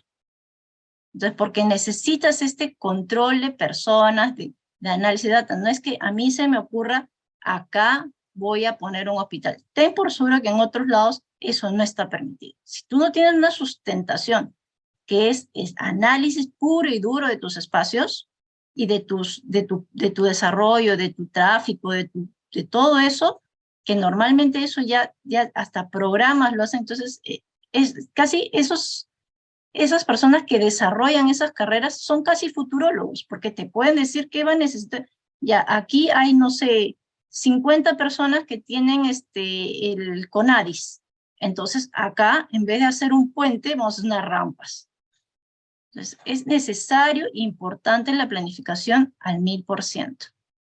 Y eso es realmente lo que se desarrolla en las ciudades. Excelente, arquitecto, muchísimas gracias por la aclaración, bastante bien explicada. Y bueno, vamos a dar paso ya a la última parte del conversatorio. La verdad que está bastante interesante. A modo de comentario, les comento que, bueno, también estos temas creo que no es la primera vez que se habla. Muchos de los que nos están viendo acá en el webinar lo habrán conversado en las aulas universitarias, en las cenas familiares, lo habrán hablado con sus compañeros, con sus colegas de trabajo, la situación que estamos viviendo, ¿no? Y que muchos de nosotros nos preocupa.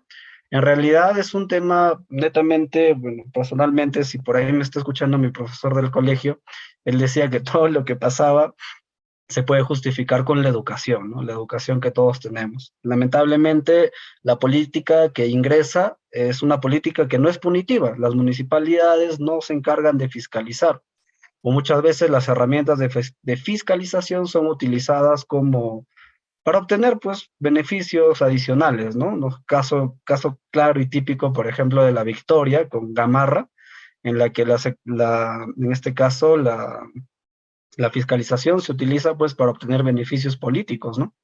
Y no necesariamente para mejorar el ambiente urbano y la seguridad de las personas.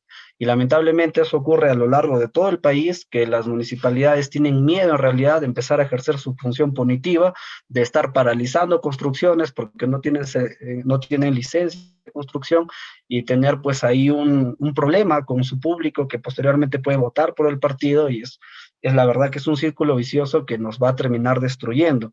Pero también vamos por la parte positiva, somos una nueva generación que estamos conectados, hay Sergio, profesionales. perdona que te interrumpa. Yo te quería recalcar cómo realmente Gamarra es un ejemplo de cómo evolucionan los espacios. Gamarra empezó y se llama La Parada, y era La Parada. Y ahí tenían los señores de provincia, venían a comprar y residían ahí, y era el paradero. Y en ese proceso se fue llenándose del intercambio comercial. Entonces se volvió La Parada.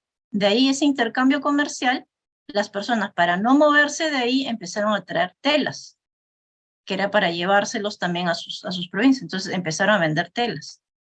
Y después, con la evolución de que ya casi no venden muchas telas por ahí, ahora completamente está desarrollado a la confección. Y todo lo que complementa a la confección. Si te das cuenta, con los años, eso empezó en el año 40. Y mira, en el año 2022, ves cómo un espacio ha evolucionado en sus necesidades. Y simplemente se va adaptando a lo que se... No sabemos cómo hacer Gamarra más adelante, pero tú puedes tener el metro cuadrado más costoso de Lima ahí, sí, y no necesitas ir a un distrito mucho más mayor. Entonces, de mucho más. Ten por seguro que recauda muchísimos recursos, desordenadamente, pero muchísimos recursos. Entonces, es lo que más o menos hablaban mis compañeros y mis colegas eran amalgamar políticamente y amalgamar los recursos para el desarrollo, a bien o a mal. Simplemente hay ejemplos claros y tácitos. Entiendo, arquitecta. Sí, la verdad, justo para esa parte yo también me estaba direccionando que, bueno, los espacios urbanos pertenecen a la sociedad que los habita. Eso creo que es indiscutible, ¿no? Entonces, nosotros como personas que estamos habitando estos espacios urbanos podemos marcar la diferencia. Hay gente preocupada, como los que nos está viendo el día de hoy, que les interesa, ¿no? Muy pocas son, no he visto casi ni una sola celebración por el Día del Urbanismo, en este caso en redes sociales, y también tenemos ponentes como los que tenemos esta noche que nos acompañan, que están interesados en compartir su conocimiento gratuitamente con las personas pues, que quieran escucharlo. Entonces, lo que quedaría en el futuro sería que nosotros mismos, la nueva generación, tomemos el poder, el control de la sociedad, ya sea desde los espacios políticos, profesionales, públicos, cualquier sector de la sociedad a la que pertenezcan, y hacer un cambio. Entonces, con respecto del cambio, la política más moderna que se está actualizando es respecto al Plan BIM Perú, ¿no? Ya esto de la metodología BIM se viene empleando a lo largo, pues, de Europa, Estados Unidos. Sabemos bien que hay dos vertientes grandes del BIM. Tenemos el BIM estadounidense, que se enfoca puramente a la métrica de datos y tiene sistemas de medición de datos, pero así al milímetro, porque el enfoque está en el uso eficiente de los recursos, la eficacia de cumplir los tiempos y las metas que se han propuesto. Y tenemos por otro lado, por ejemplo, el BIM inglés, ¿no? El BIM de Reino Unido, que sea, disculpe, arquitecto, creo que sea, a ver, ahora sí. Entonces, por ahí, por un momento, el arquitecto se desfijó. Muy bien, y tenemos por otro lado, en este caso, el BIM inglés, ¿no? El BIM de Reino Unido, que se enfoca más hacia la calidad del servicio, la calidad del producto final. Entonces, aquí en el Perú estamos iniciando el Plan BIM Perú, bueno, recién lo llevamos implementando unos cuantos años, y aquí todos los ponentes que nos están acompañando tienen experiencia, tienen una amplia experiencia con respecto a BIM. Aquí el arquitecto Humberto pertenece, pues él es coordinador aquí en el área de proyectos BIM en TEDI. La arquitecta Inés tiene una amplísima experiencia en proyectos colaborativos con la metodología BIM, y el doctor también tiene bastante experiencia. Entonces, como la pregunta final para cerrar este conversatorio del día de hoy, me gustaría que nos puedan compartir su experiencia, su opinión más honesta acerca de que si el BIM actualmente va a ser una oportunidad que nosotros tenemos que aprovechar y meterle garra para poder pues salir de este círculo vicioso que creo que todos hemos coincidido que estamos atrapados actualmente y es algo que no nos va a permitir eficazmente salir de este problema porque yo entiendo el urbanismo como la herramienta conjunta, ¿no? Multidisciplinaria que tenemos como humanidad para brindarle una calidad de vida y una oportunidad de desarrollo honesta y real a las futuras generaciones, porque lo que hagamos ahora lo van a disfrutar las generaciones que vienen. Entonces, arquitectos, ahí los dejo con la pregunta final del conversatorio del día de hoy. Siéntanse en la libertad de responder en el orden que quieran. Sí, a ver, yo quiero dar un poquito mi experiencia con respecto al BIM. A mí me parece que es una oportunidad, como tú mismo mencionas, para una nueva forma de trabajo, un nuevo proceso de trabajo, ya que se habla de metodología. Lo que sí me parece que hay una situación de maduración en la que estamos inmiscuidos todos y que está inmiscuido ahora nuestro país, que tiene este Plan Nacional BIM, que se va a dar paulatinamente. Eso yo lo entiendo, lo comprendo, porque en mi experiencia del trabajo colaborativo, lo voy a poner entre comillas, me doy cuenta que todavía arrastramos taras de una forma de trabajar de otra manera, ¿no? Y que bastante nos causa algunos problemas, ¿no? Para empezar, de repente ahora con las experiencias del Estado que se están dando, pedimos tiempos los cuales están perfectamente, claro, visionados con una metodología rápida de gestión y de respuesta rápida, pero la cual la queremos, no la acompañamos con las capacidades importantes que deben tener, no solamente de un manejo de software, sino también de un manejo de relaciones humanas, ¿no? Que también debe tener, que debe ser muy importante. Y esto lo digo porque muchas veces cuando nos juntamos los profesionales, y digo entre comillas los profesionales, en una sesión de ICE, una sesión ICE, pareciera como si vamos a medir quién tiene el ego más grande, ¿no? Y quién tiene la razón y esto. Y es inútil, ¿no? O sea, finalmente nos damos cuenta que los objetivos, tanto de una entidad del Estado como una contrata o una subcontrata, es es el mismo objetivo. Tenemos que lograr el proyecto, tenemos que ejecutar el proyecto. Y entre nosotros nos estamos poniendo cabes, ¿no? Y eso yo lo puedo entender desde el punto de vista de que estamos todavía en una fase como niños, ¿no? O sea, de ese niño que quiere su juguete para sí, para él, ¿no? Y entonces todavía no entendemos, no estamos madurando. Yo creo y soy bastante optimista que en algún punto vamos a lograr esa maduración y vamos a comenzar a pensar de forma colaborativa, de forma interdisciplinaria. Esa es otra cosa, ¿no? Me parece excelente que ustedes como empresa estén haciendo esa asociación de arquitectos e ingenieros que muchas veces, por una situación que no la entiendo, nos trataron de separar entre arquitectos e ingenieros, quién es el mejor, quién es peor, qué sé yo. El asunto es que si no trabajamos de manera conjunta y si no trabajamos de forma más madura, este proceso no va a avanzar, ¿no? Yo creo que ahí necesitamos comenzar a pensar que el software no va a pensar por nosotros. O sea, los software en general no va a pensar, el método o el proceso de trabajo BIM solo funciona con personas que necesitan mejorar también sus relaciones humanas, ¿no? Eso es muy importante. Básicamente esa reflexión quería hacer. Muchas gracias, arquitecto. Arquitecta, arquitecto Humberto. A ver, yo realmente apoyo lo que acaba de decir el arquitecto Ángel.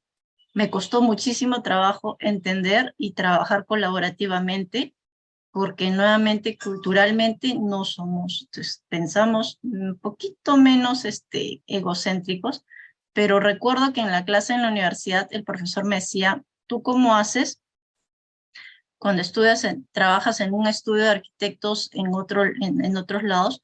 ¿Quién es el dueño del bosquejo inicial para poder decir que ese proyecto, esa es la forma o la volumetría que tiene que arrancar? Entonces, en los estudios de otros lados, si a mí me pagan por hora de trabajo y yo estoy contratada, yo no tengo el derecho de decir, este bosquejo salió de mí. Yo soy parte colaborativa de este proyecto. Entonces, no se puede decir, pero en el tema del pago de las remuneraciones, todos participamos en una cierta parte del haber llegado, no sé, el edificio del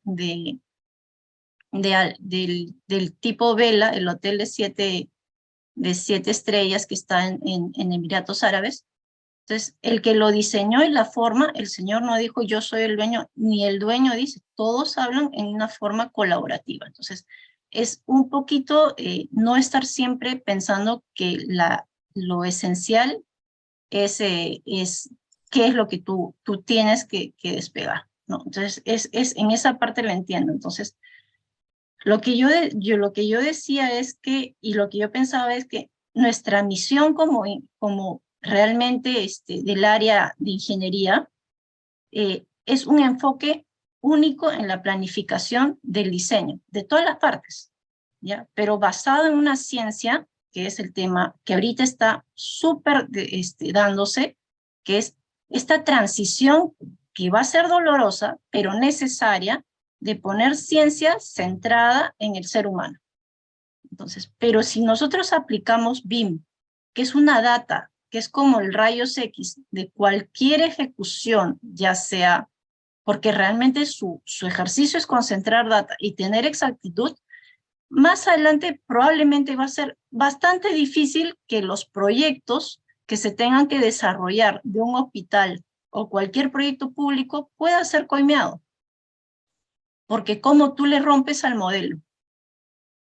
Si completamente eso está basado en data.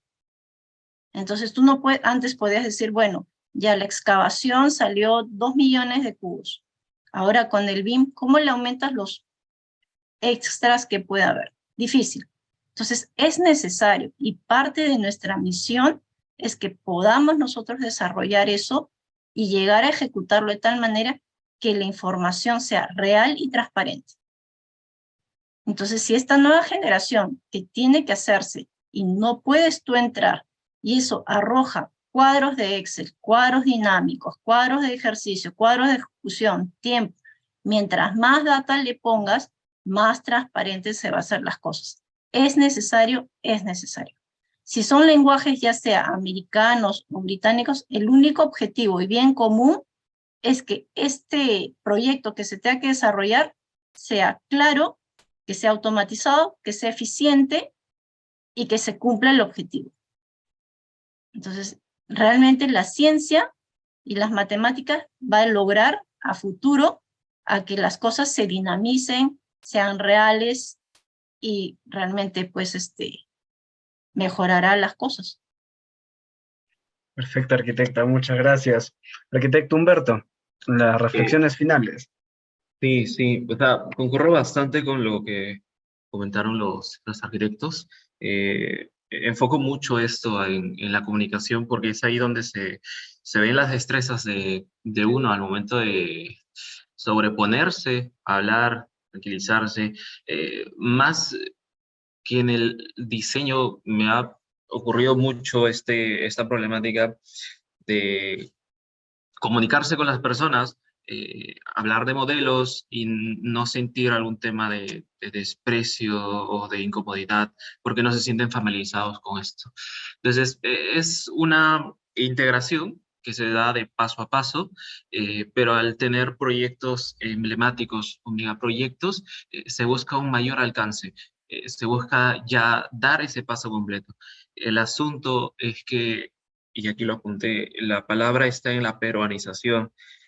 Mis cosas que a mí me facilitan, que yo las controlo por puros archivos en DPWG o en documentos en escrito, cuando llega esto del modelo y llega con fuerza, yo me siento reacio a cambiarlo, porque no hay un mismo orden, hay otros códigos que se plantean, hay un orden, una información diferente, me siento reacio.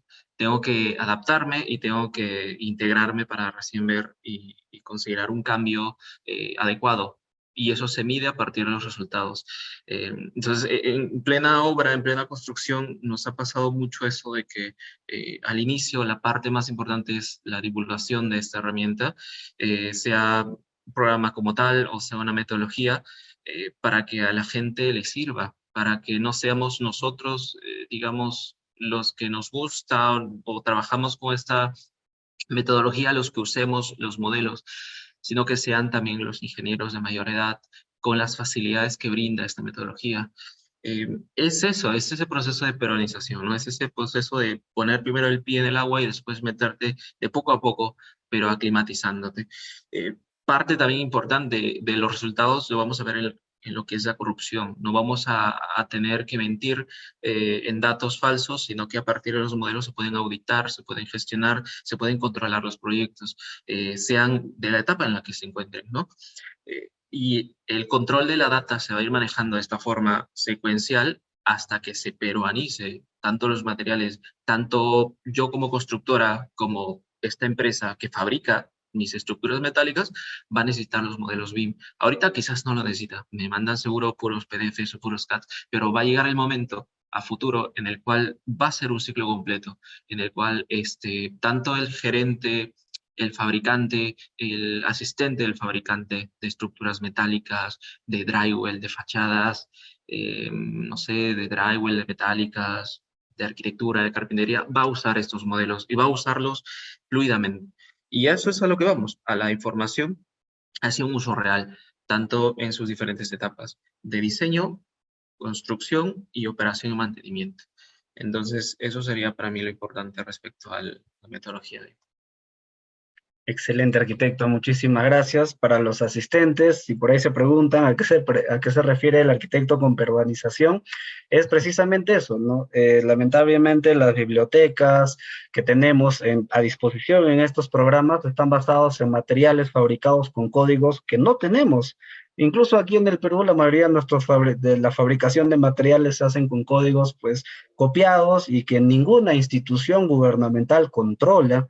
Entonces, a la larga, las características que debería tener estos materiales, si nosotros los modelamos en el entorno BIM, no van a ser completamente transparentes con las características que va a poseer el proyecto en la vida real.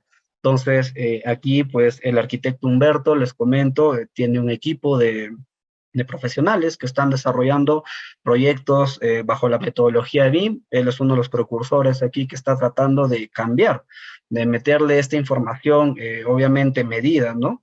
De los materiales a los modelos que estamos, en este caso, ejecutando, pues para darle el mejor servicio posible al cliente, ¿no? Que es lo que estamos implementando en TEDI. Pero a eso es lo que se refería un poco el arquitecto con respecto a la peruanización, porque sí, es precisamente eso lo que hace falta, manejar data real, como comentó la arquitecta Inés, que tenemos que tener una data, un escaneo así, y bueno, y de aquí pues todo ya queda en mano de nosotros, de aquellos que estamos aquí todavía presentes, agradecerles por quedarse hasta estas horas de la noche, desde las 7, nosotros estamos contentos de la participación de toda nuestra comunidad, y realmente queda en nosotros poder en este caso, cambiar el juego, ¿no? Porque conozco muchos colegas que están al pendiente de las elecciones y de qué partido gana, porque buscan la vía fácil, ¿no?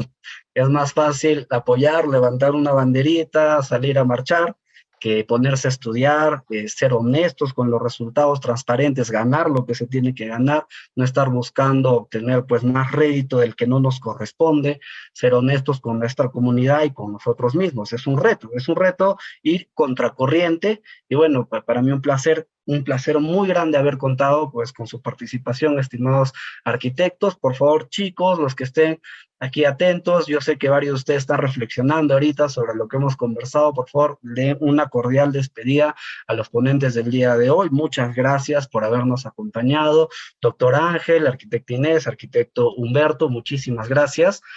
Ahora pues ya creo que la mayoría va a empezar a festejar porque ya vamos con la parte del sorteo. Muy bien, arquitectos, si ustedes desean por ahí hacer una última reflexión. Por aquí Pedro nos está agradeciendo, Lorena también, muchas gracias, les dice. Por ahí, yo leí en el sorteo 10 becas, ya empezaron con los chistes los chicos. Esta parte es un poquito más dinámica del conversatorio, donde nos quedamos con nuestro público haciendo unos sorteos. Por ahí, Yoshimira también está agradeciendo, Robelo le dice muchas gracias, arquitectos. Muy bien, entonces, unas palabras finales, si desean, antes de retirarse. A ver, No, arquitecta. gracias por la atención. Muchas gracias por la atención. Perfecto. Arquitecto Humberto. Igualmente, muchas gracias por su tiempo y gracias por la invitación, Sergio. Y gracias a usted. Doctor. Gracias a ti, gracias a los colegas también, porque uno aprende también todos, y muchas gracias a todo el público que está acá presente por sus intervenciones también. Hasta una próxima oportunidad.